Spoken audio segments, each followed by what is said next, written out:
شادی کی پہلی رات کو اگر سنت کے مطابق بنایا جائے اس کے اندر بہت ہی خیر اور برکت ہوتی ہے۔ رسول اللہ صلی اللہ علیہ وسلم نے ام سلمہ رضی اللہ تعالی عنہ کے ساتھ نکاح کیا۔ آپ تشریف لائے تو سب سے پہلا کام یہی تھا کہ آپ نے آ کر السلام علیکم کہا۔ سلام بڑی عظیم چیز ہے۔ تو دلہا اپنی دلہن کو سلام لائے، یہ دعا ہے، اس میں خیر ہے، اس میں برکت۔ رسول اللہ صلی اللہ علیہ وسلم کے پاس جب سیدہ عائشہ رضی اللہ تعالی عنہا کو لایا گیا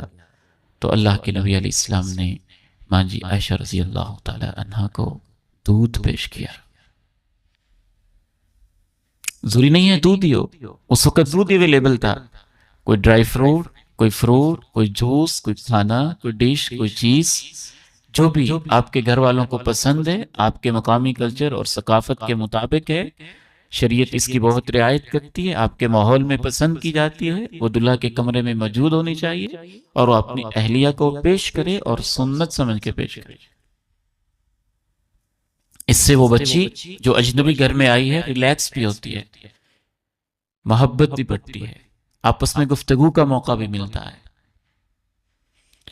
یہ سنت بھی ہمارے معاشرے کے بہت سارے لوگ بھولے ہوئے ہیں۔ اب میں صرف خلاصہ پیش کر رہا ہوں۔ دلہن کے سر پہ محبت اور پیار کے ساتھ، نرمی کے ساتھ، چاہت کے ساتھ، محبت اور پیار کے انداز میں سر پہ ہاتھ رکھ کے ایک دعا کرنا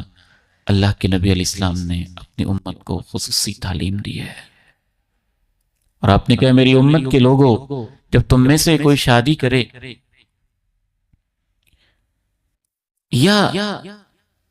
اپنے گھر میں کام کے لیے کوئی نوکر رکھے، غلام رکھے، دونوں صورتوں میں ہی یہ دعا کرے، اللہم انی اسألک خیرہا، یا اللہ اس میں جو خوبیاں ہیں میں تو اس سے دعا کرتا ہوں کہ مجھے ساری نصیب کر دے، وخیر ما جبلتہا علیہ، اس کی فطرت میں جو اچھائیاں ہیں تو نے رکھی ہوئی ہیں وہ ساری بھی میری قسمت میں کر دے، واعوذ بک من شرہا، انسان ہونے کے ناطے جو کمزوری ہے مجھے اس سے بچا لے، اور جو اس کی فطرت میں کمزوریاں ہیں مجھے اس سے بھی محفوظ کر لے۔ دلہن بھی یہ دعا کر سکتی ہے، دلہا بھی یہ دعا کر سکتا ہے، اور محبت کے ساتھ، پیار کے ساتھ، الفت کے ساتھ، پیار برا ہاتھ رکھ کے چہرے کے اوپر، پیشانی کے اوپر، سنت سمجھ کے